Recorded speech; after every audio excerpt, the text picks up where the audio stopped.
Yeah, so this was the headline set that we had, and 5 years ago it was actually the success rate was twice that, and it's crazy to think that 1 in 6, 1 in 7 companies will only get through. There's something fundamentally wrong about that. It's not just a lack of capital and macro risk. There's a lot of controllable internal factors that impact founders not getting to Series A. So the goal of this is to teach you a framework that you can bring to increase the success rate of this. So obviously, funding landscape has changed. Surprise, surprise. The Series A bar is higher, capital is tighter. Really, what Series A investors are looking for seed stage startups is now proven traction. Can you tell me in a systematic way how if I give you $12 million, that'll result in a correspondingly higher number in revenue within a certain period of time? The vintage of 2022 was when any seed company could get to Series A from a sense that this sounds like a compelling idea, there's hype, SaaS was still in its glory days. So a lot of people got to Series A without having the actual evidence to say, we have our go-to-market, it is repeatable, we have a high confidence that if it gives us money that we can get to a higher level. Funny thing is that I always thought it was a numbers thing on a repeatable go-to-market motion, and the more I peeled the onion, it was actually again, where the qualitative part came in. Well, yeah, and the idea is being that a hot product isn't enough, right? It's got to be the whole widget and how all the component parts work together, as Jordan said, and that's what we want to talk about today. And we already introduced ourselves a moment ago, but again, here's some snazzy photos of ourselves and Marcelo and Jordan, of course. And the reason, again, we want to come together is that we believe there's this wonderful marriage in creating the whole widget, right? And cracking for the whole company. On the qualitative side of things, strategy, consumer insights, customer behaviors, alignment, strategy, decision making, and then on the quantitative side of things. Yeah, the best model is built on a strategy. I have a lot of founders who will give me a model and they don't understand the business behind it, the levers. And that's where Claude can build a great model, us CFOs can build a great model. It's the strategy embedded in it, and vice versa, where you could have a great strategy, but if you're not measuring it, that becomes the issue. And so, again, it just became a thing where we were seeing an intersection here. So correct. So let's get talking about the gap and where we believe that we see the gap. And so what we want to do with you guys, let's unpack it. We're going to talk about when we say surviving the gap, what do we mean? We're going to walk then through an example of how it happens. Hopefully to not any of you in the room here, but an example of how the gap widens and might bite a company in the butt. And then finally, as Jordan said, let's talk about, we have 4 specific things to look at to help intervene before it becomes irreversible. Okay, let's get into the gap. So of course, chasms, any gap has 2 sides to it. And we see it as the space between momentum, where things are happening, things are exciting and distracting, and you're building and shipping feels awesome, and things are happening over here. And on the other side, organizational readiness. And that's a bit of a lagging indicator in that, it doesn't actually tear you down until maybe a little bit later down the path because you're making things happen today. Yeah, because really, what is organizational readiness? It's an indefined thing. Is it having a good model? Is it having a monthly meeting? It's a thing that founders aren't really taught, but they get punished if they don't have it. And the worst punishment is when you burn through your whole venture round and you're at a board meeting and your VCs are grilling you, saying, what happened? What are you going to do next? And we've been on the other side of those conversations far too often, which is now where, how do we create the organizational readiness, that system, so then this doesn't show up when it's too late, and you can start feeling the gap before you see the numbers. Yeah, and so the part of the thing that sneaks up on you is that you might have a bunch of analytics, a bunch of data and dashboards, and you're saying, I'm on top of it. I can see my sales, I get the emails every day, I'm on top of it. But the way we look at it is that dashboards aren't the warning, right? So once you start getting the analytics and you say, last week we shipped X, last week we signed up this, right now our customer acquisition cost is X, fantastic, and we love data, but the data is not a warning, it's a receipt, right? It's the stuff that happens after the fact already. And so part of, we believe, again, the thesis we have is that, all the data is fantastic, but in a lot of times it kind of comes too late a little bit. Yeah, so if you think about it, if you go and talk to your VC, raise your hand if you're a founder, I just want to get an idea here. guarantee you the first thing that your board investors talk to you about is, great, what's your MRR, what's your burn, what's your runway? Problem is, those are all lagging indicators. Burn already happened. MRR is revenue's already booked. It's not going to tell you what is happening. And so, yes, those are lagging indicators that are important to track, but what are the inputs to those? And not only that, is what is the strategy behind those inputs? Because it's not just, okay, we're just going to game for activity. There has to be intention behind it. Your ICP has to have intention behind it, and then the activities you measure. And so you can't have one without the other, and you don't want to be in a situation where after your seed round, you're the third board meeting in, you're 9 months in, and there's some irreversible decisions that have happened. So we'll take you through those stages post-seed, but yeah. The worst case scenario, and there's tons of these famous examples of just falling off a cliff. I mean, I don't know if you guys have seen the Blackberry movie, super funny, Matt Johnson, excellent movie. But I think that's a perfect example of falling off a cliff. Q2, 2008, sales were like this, it was fantastic, right? And it looked all good. We have all these customers, we have all these retainers, we have all these things signed up. And then of course, it fell off a cliff.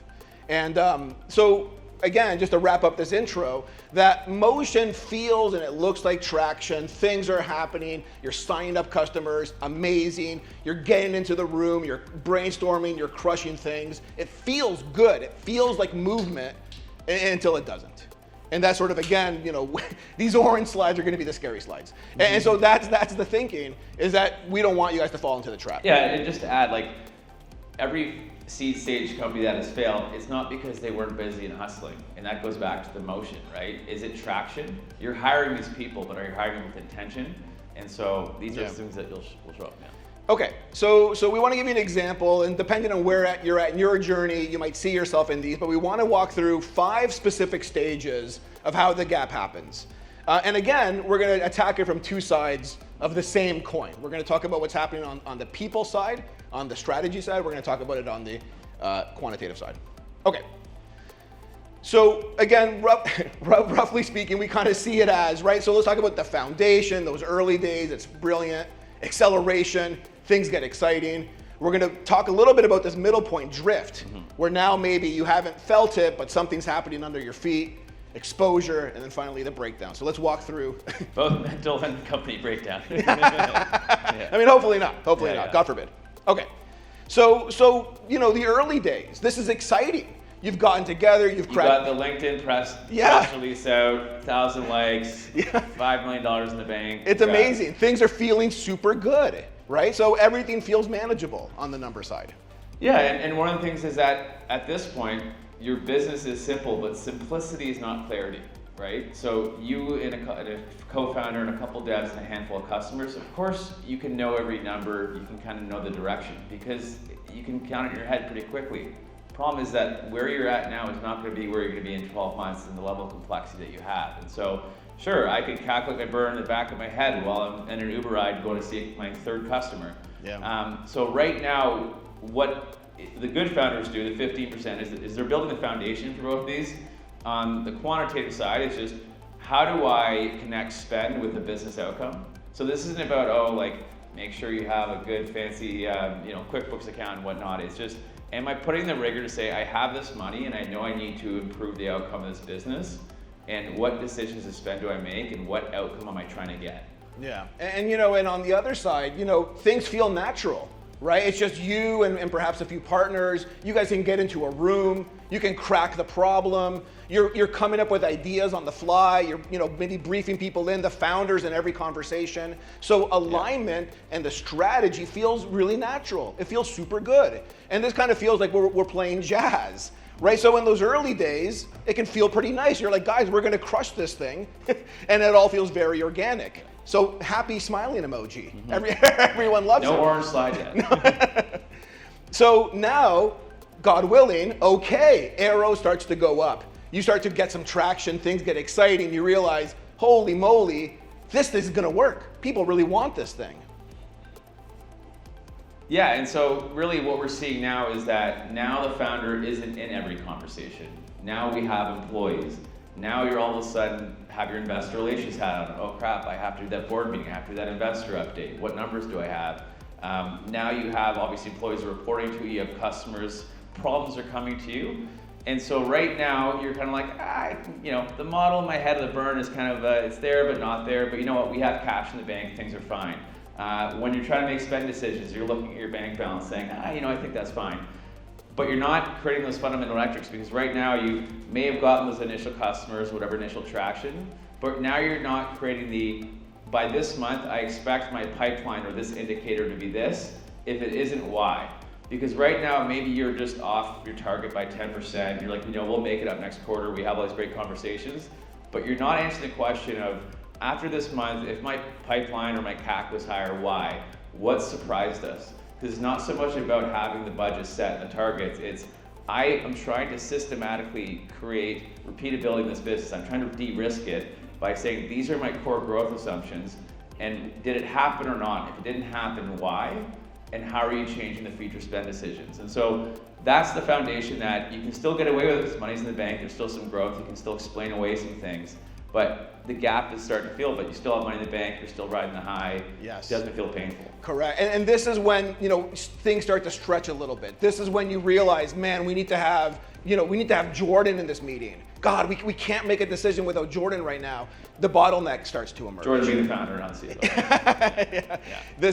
Yeah. Right, correct. This is when teams start to react to opportunities. We say, okay, goodness, well, this thing over here, we should probably do that, or there's an opening over there, we should do that, instead of moving these things systematically. Yeah. And then what happens is you start to bring more folks on because it's exciting. Things are happening. I don't have bandwidth for this. I want to get someone to help tackle this part of the business. And all of a sudden now, again, beneath the surface, different priorities start to emerge, different sort of, what exactly is the thing we're all chasing? What's the nut we're all trying to crack?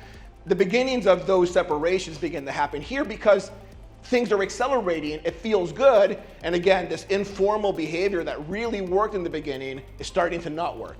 And then right here is a good quant-qual overlap where you want to hire someone to create some sort of outcome for the business. So it could be like a head of marketing, but you're hiring saying they're going to solve that problem, where you should identify the problem. Correct. And what needs to happen from a measurement and strategy perspective to do it. Because it could be head of marketing, could be head of sales, could be additional product, because you're reacting to, correct. Hey, I could have closed this customer, or close rates down, but I could have, if we just got this feature, or if we can go to this channel. Yeah. And that reactivity is definitely an underlying point there. Exactly, that's exactly it. And then you move into, oh man, things are kind of swimming, things are going bananas, but maybe this is just what scaling feels like. Maybe this chaos is starting to get a little chaotic, but maybe this is what it feels like. And this is when you start to find yourself 1 foot into the gap.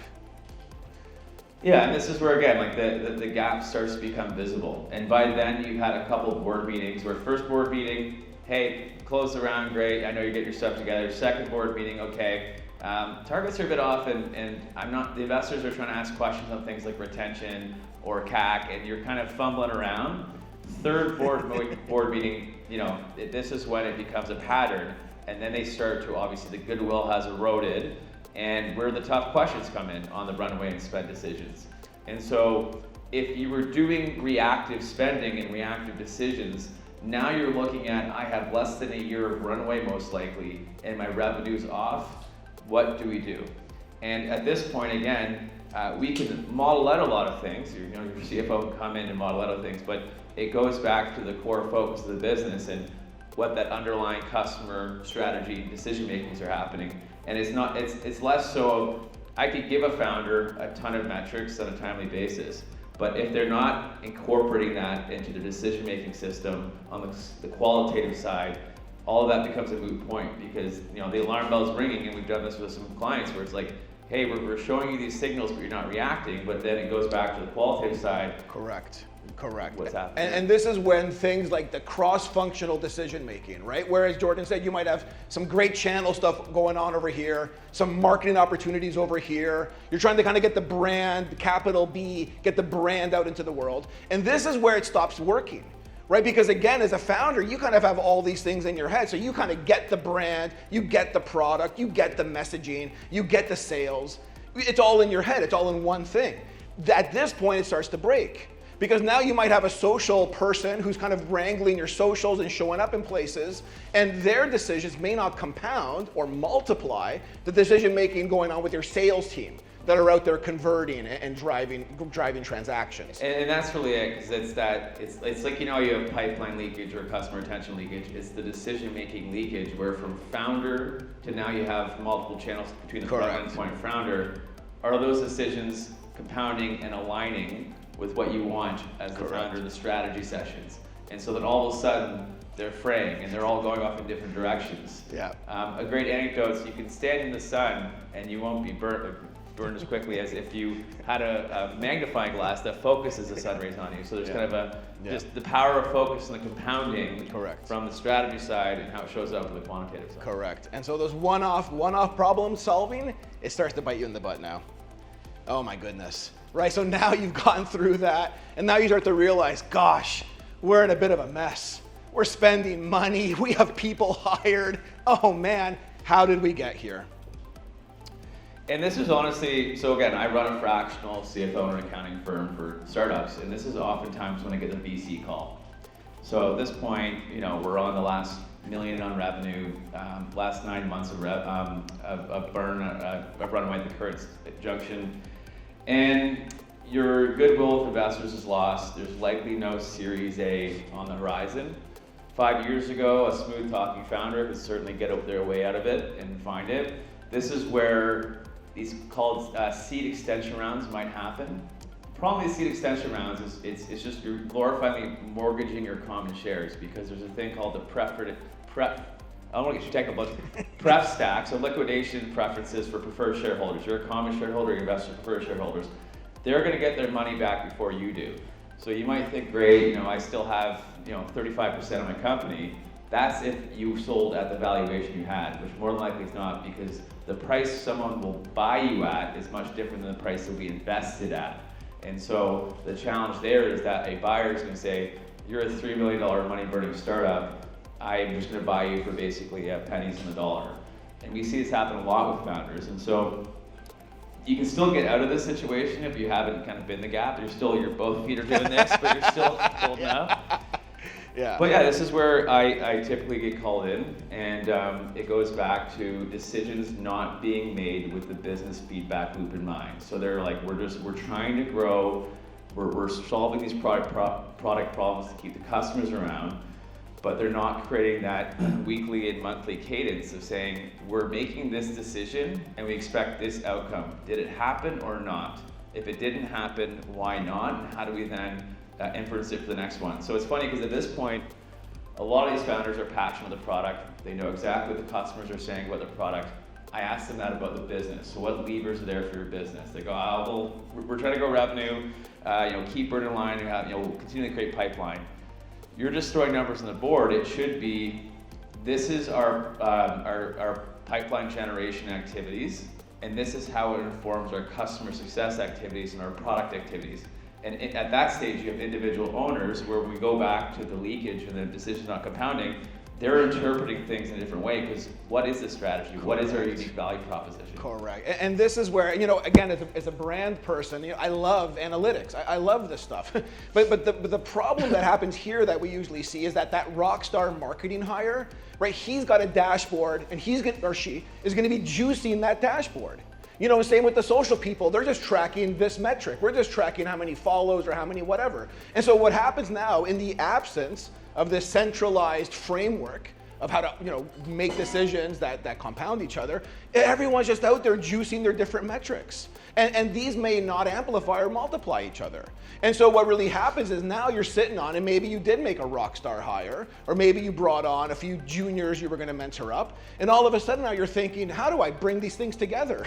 And maybe this metric looks super good in isolation on its own, how many impressions or how many shout outs we got in the press or whatever, whatever it is, might look super good in isolation, but it doesn't actually drive coherently other parts of the business. And this is the demarcation part, where the founder starts needing to be the CEO. You could be the founder before this, but if you're not acting like the CEO and being the CEO, this is, again, where the gaps get created, because you have these individual functional leaders on product, sales, marketing, operations, going off on their own because they're not any coherence and alignment on the broad strategy and decision-making framework of, if marketing's making this decision, how is it aligned with product decisions? Correct. So if if we're struggling to find a customer, it's not because we have to develop this new benefit or channel. It could be that there's a coherence problem with the product. Correct. Which is causing it. Exactly. That's exactly it.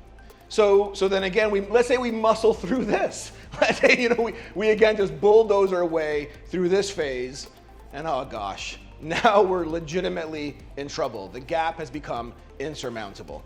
And this is where we start to realize that when you sit down, the brute force, muscling through meetings, muscling through the next quarter, muscling through the next round of X or the next round of Y, becomes untenable.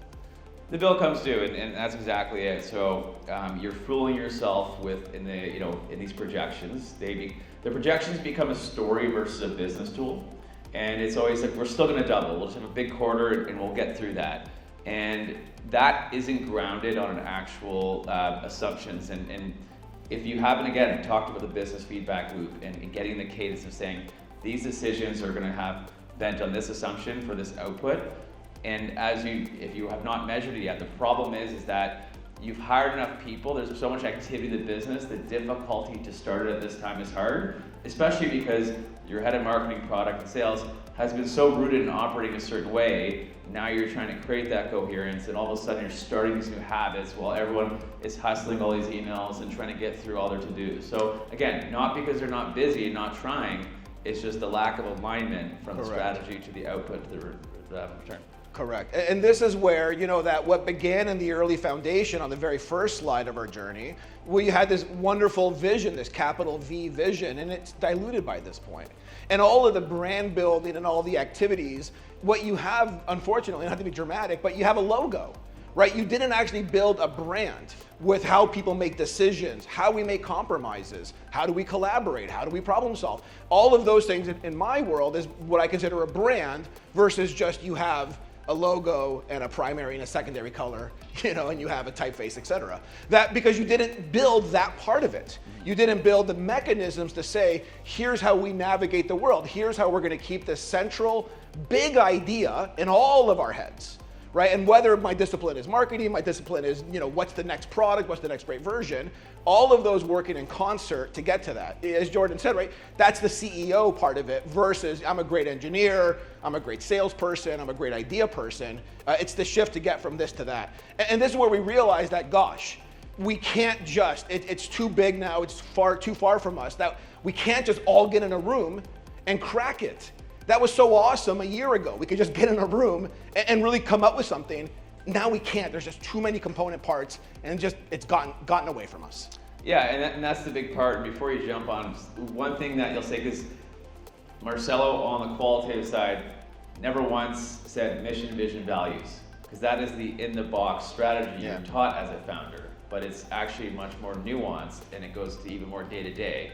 I mean, how often when you create values, do your team members actually make decisions on those values? How often are they thinking about the mission and the vision?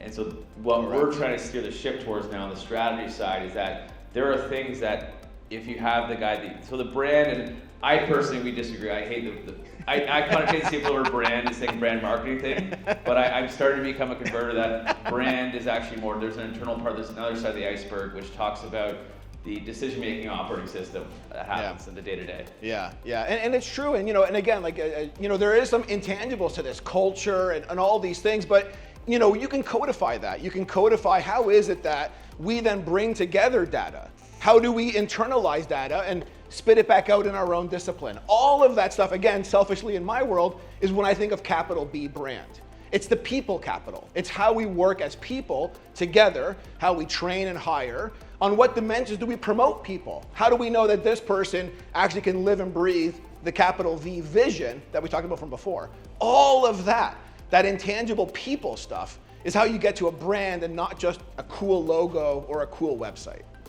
So again, a little view into how we sort of see these chapters and how the gap might happen. So what did we see here just now? And then we'll get to the answers right after this. So we saw that operational debt, it accumulates. And you may not even realize it, that your decision making, that you got the instincts, you got the killer instincts, but it's not codified. So this operational decision making, how we collaborate, the overhead on collaboration accumulates invisibly. And the distinction here from a founder's head is the gap between what they think is happening and what is actually happening. Again, with 2 co-founders, 1 dev, how that gap is small Yeah. and it grows. Correct.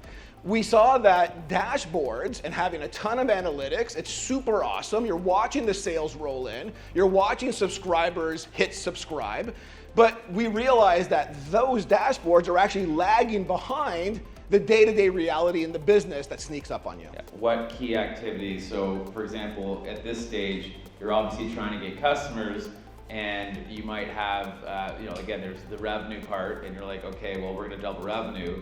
You don't take into fact that maybe you're an enterprise sales cycle, and the sales cycles are 1 year long. Okay, what is the leading indicator to that? These could be ICP conversations, and then tracking that is much more fruitful to say, what does that mean eventually? Because if that core one is off, and if you get early enough, you can still predict runway much easier. If you're projecting, if you're behind based on, I'm in Q2, 6 months behind, my runway is, my revenue is 30% short of target. Oh, yeah. Brilliant, yeah. Thank you. Revenue short of target. Yeah, brilliant, yeah. It's so much harder to pivot than if at the point you're saying, hey, we are not hitting our conversation targets or are getting to the stage 2 pipeline target. That's much more fruitful because that's happening in month 2 versus month 7.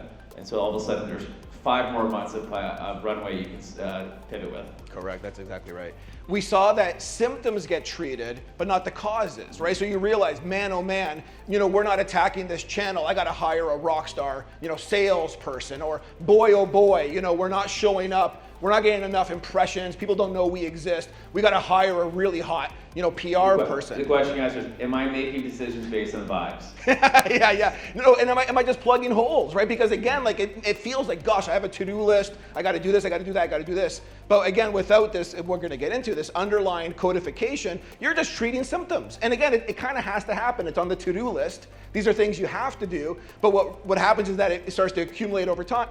It accumulates over time, and you haven't treated the actual causes that then drive a bigger roadmap. Here's a great example, happens a lot for C-stage companies. So it could be their mid-market or enterprise, and they go growth slowing, but we've got these SMB inbounds coming in, and it seems really easy to close, so we're gonna focus on growing that. All of a sudden you have 2 different go-to-market motions, your developers are now split on 2 different customer archetypes. Marketing's now trying to attract 2 different types of customers. You didn't treat the root cause, which could have been that there was a retention issue because of a core product problem. So you get a very expensive symptom-based reactivity decision that is, again, at that size becomes much more irreversible. Correct. And strategy requires decisions. It just does. And again, we're going to get into that.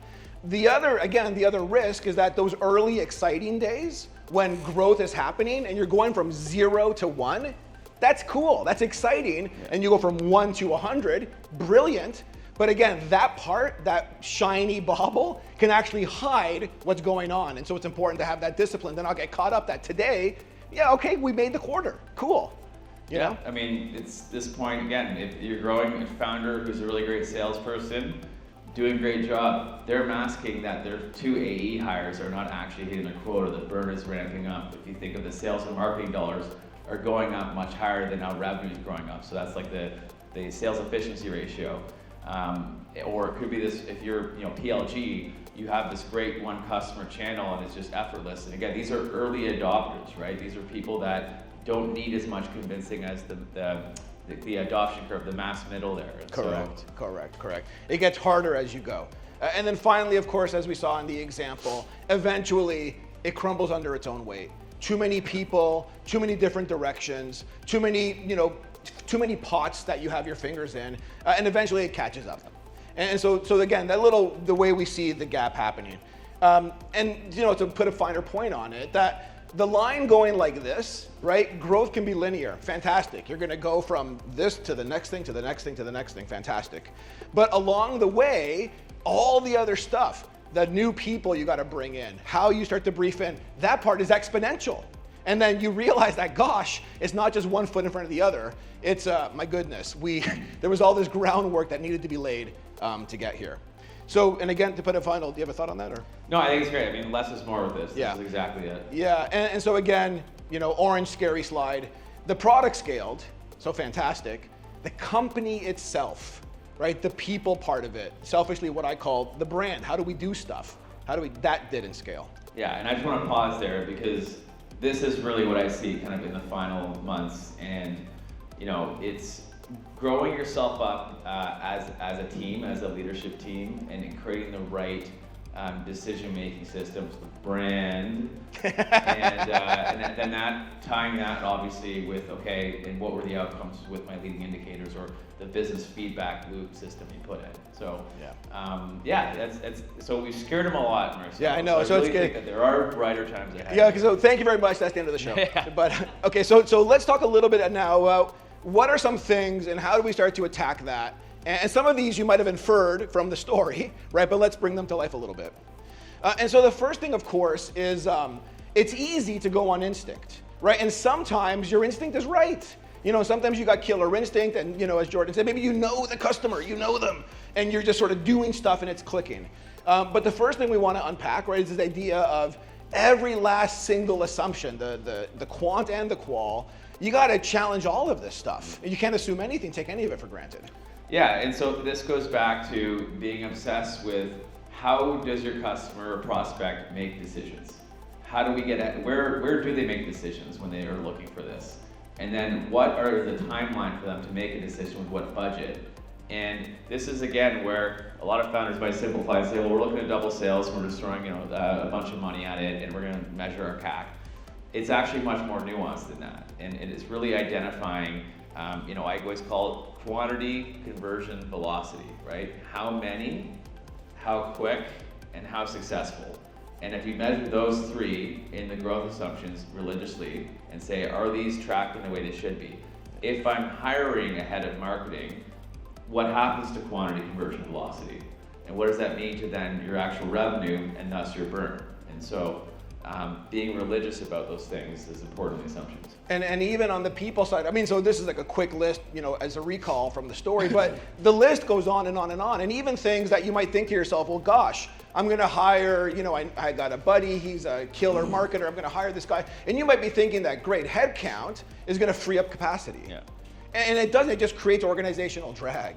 So even stuff that felt like a sure bet, that I think the risk becomes that, the instincts and just going by the gut isn't enough. And so again, like this list could be 50, 60 things long. But again, as Jordan said, that on every dimension, that's the challenge. Yeah, like at the bottom one is a huge one we see where a couple things happen. One is either we're hiring a VP revenue and they're going to solve for revenue. They're going to create the revenue. And what reality happens is you get an expensive VP revenue. They come in and say, well, I need to have my head of growth, I need a product marketer, I need to have my BDRs. Founders are great because you're solving it. Problem is he or she's making decisions not in alignment with the founder. Correct. And then there creates the tension between product marketing and sales and operations. Other ones could be, we're just going to hire some developers because, hey, it's shreddable, and they're going to create this new feature, or they're just going to create stuff that will allow us to improve our sales cycle. So all of a sudden you have a bunch of expensive developers who are developing a lot of features and cool things. You get, it's on vibes, you're thinking this is sweet. Correct. But you're not actually fundamentally saying, what needs to happen to business for this to be a good decision? So when you think about the developer, what needs to happen and what is the outcome? You're probably trying to solve for a retention issue of either we want to be able to upsell or keep customers longer. And so you need to identify what specifically do they need to create to improve that and tie it back to the customer feedback. So again, if you're managing by busy and vibes, you say, oh, CTO says they need another dev to get on the product roadmap, sure, approved. Yeah. So, So examine the assumptions. Yeah. So on decision making, we think of it as the operating system. And what you got to do is you have to build the operating system and not just the product. And so what do we mean by that? And how do you start to think about decision making in this bigger sense? And so the way that we look at it, in our practice, we see a couple of key dimensions that are worth codifying, and then those become a little matrix, a sort of decision making matrix. Now, just for a quick example, here are 6. We see 14 of these, and each of these has a couple of frameworks, has 2 or 3 frameworks each. And the idea is that you have all of these different dimensions on which you might make decisions: people decisions, product decisions, customer decisions. What's the proposition? What's the actual value prop separate from the spec sheet? And when you have these things codified and written down, by way of frameworks and then by way of, this is our and lane. habits being built in the weekly, monthly rigor. Yeah. Correct. That you start to create this lattice work of decisions. And so I'll just bring your attention to that bottom part there. That if you start to really codify, what does this mean? And what are the ripple effects of making this decision? And how does that cascade through all the other dimensions of the business, right? And then once you have all of these, and again, for some companies, this might be 20 different dimensions that you have to codify. But then once you have those and you have this rich lattice work, all of the decisions that you make fit on this little grid, as it were. Yeah, and I want to pause here because again, founders, you're always making decisions based on unknown outcomes. It happens a lot. Do we do this or do we not? And the problem is I'll hear a lot of like, should we hire this person or not? What does that mean to burn?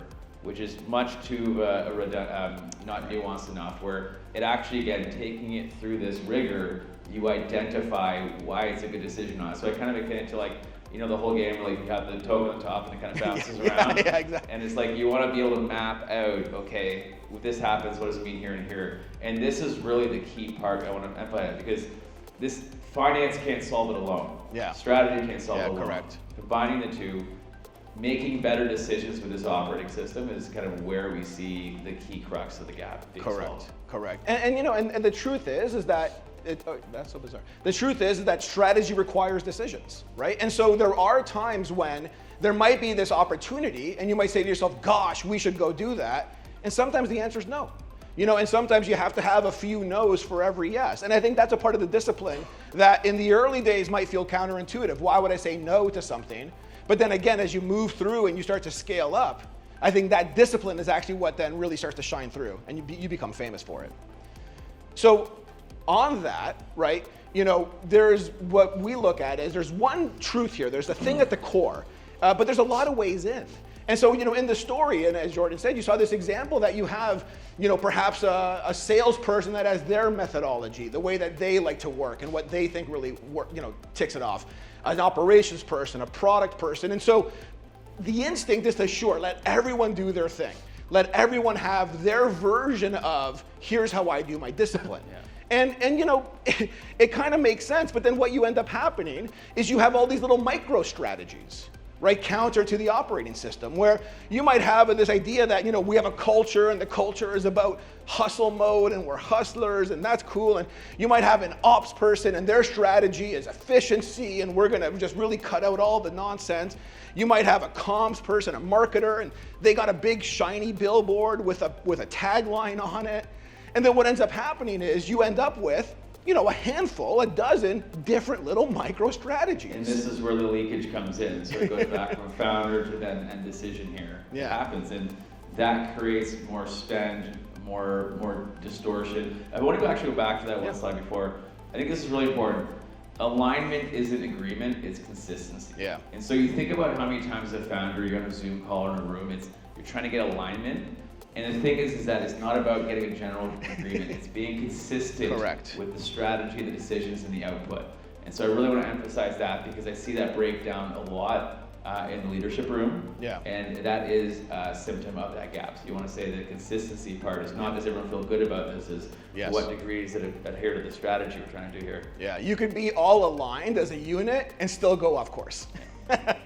And so the solution to this, right, and we kind of already solved it in the last one, if you have a centralized operating system, then it becomes less about having different strategies and just different surfaces, right? So, a good example, or an example that I like a lot is, Nike had a line of shoes called the Space Hippie. And it was like this I don't know if you guys know, it was these recycled shoes, and it was recycling. And every last part of it was ground in that one truth, recycling. It was how the product got manufactured. It was the margin story. It was the communication and customer story. It was the design story because it had speckles, it looked recycled. The whole thing was grounded on this one truth. How we're gonna make it, how we're gonna source it, how we're gonna sell it, how, the whole ethos behind the team, very granola, they were space hippies.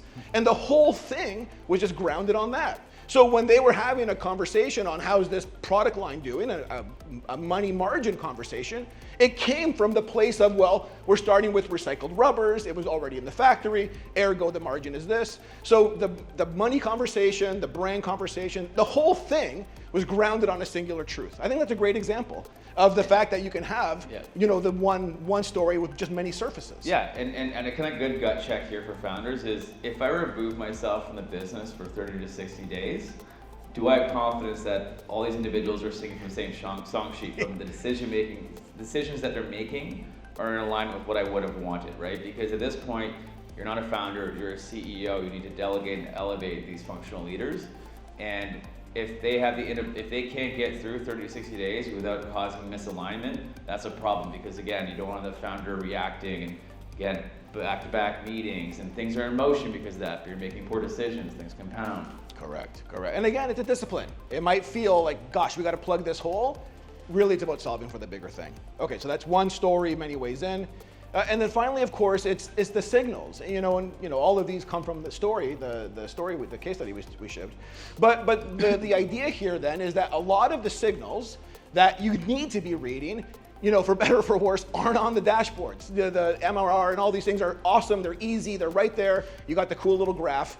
But the exercise is to read the other signals, and you got to read those ones early. Yeah, and I'll just pause here for a sec, because this is the point that I really want to emphasize, where really the quant becomes heavy, is the leading indicators. You founders need to have 3 leading indicators that you are religious about, that you socialize with your team.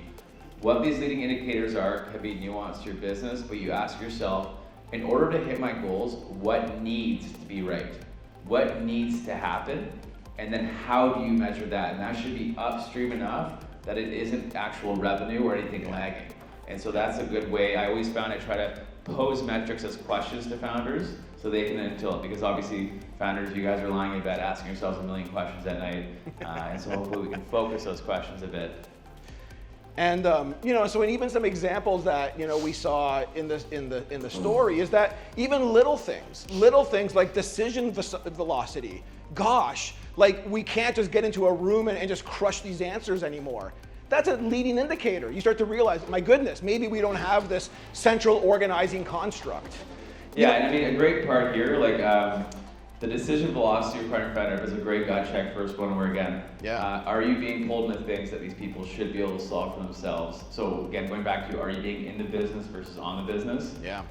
You get actuals versus variance, where, hey, wasn't just a bad quarter, bad excuses, there seems to be something happening. I always say, once is an instant, twice is a coincidence, 3 is a trend. So by the 3rd month, it's like, okay, whatever we're assuming is supposed to happen isn't happening, all hands on deck. Yeah. But if you go, okay, well, it's just based on if we do a revenue or not, again, lagging, if it was a leading indicator, it would be much earlier. The cross-functional one is really important. So think about this.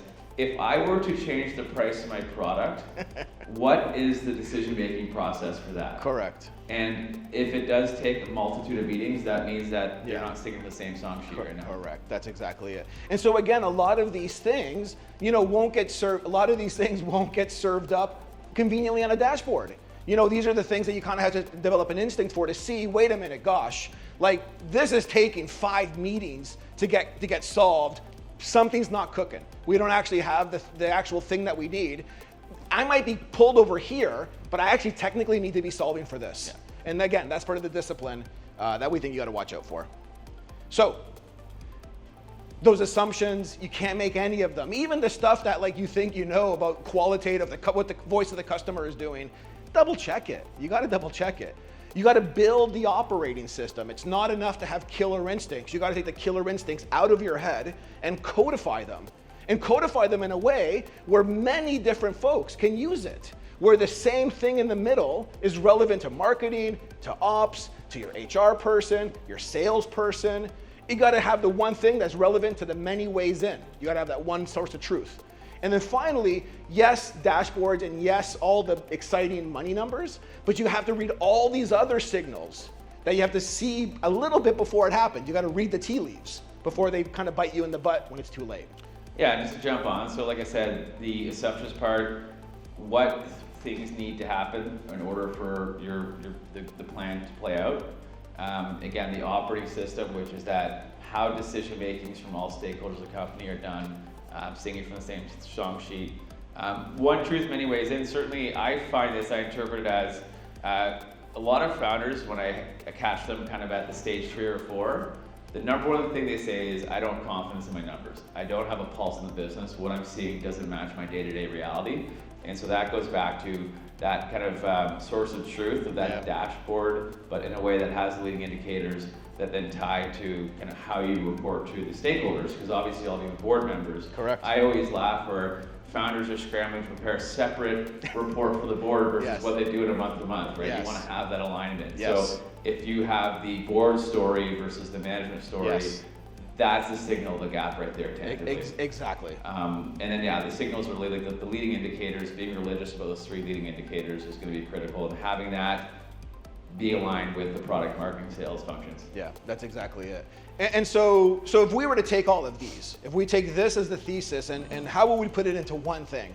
And I found this to be, and I mentioned them earlier in the presentation, but I find this to be actually a really interesting quote that there was, I don't know if you guys have read the Walter Isaacson book about Steve Jobs, but they asked him, Walter asked him, was like, what product, what's the thing that you're most excited, that you are the most proud of? And Steve's got some bangers. Like the Macintosh, that's a banger. The iPhone, that's a banger, right? These are banger products. And he said, the thing that I made that I'm the most proud of is Apple, right? The way we hire, who we hire, how we promote, how we make decisions, how we problem solve as a unit, how do I operate? Taking a great idea and making a great product takes a lot of folks. Decisions, and you have to spin up the operations, you have to spin up all the suppliers and all that stuff.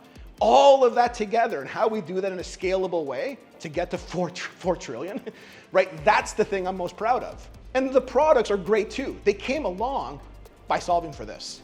And the quant size, man, they make a lot of money.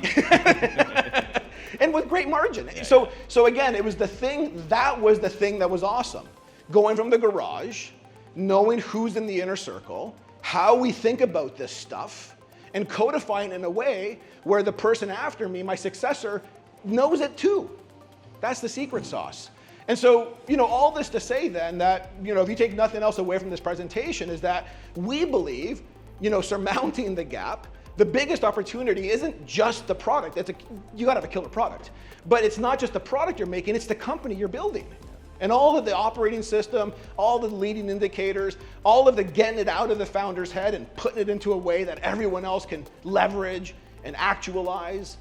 We think that's the biggest opportunity for everyone, for all of us, but certainly as you're kind of going on that journey. Yeah, the product you're selling just happens to be a vehicle for the company you're building, that operating system that you have. And so if you reverse that, then all of a sudden that's where it becomes those reactive elements that we see. So you got it. And so guys, that's what we wanted to share with you here today. And then, thank you, of course, for coming. And bearing with us with those technical difficulties. That's for sure.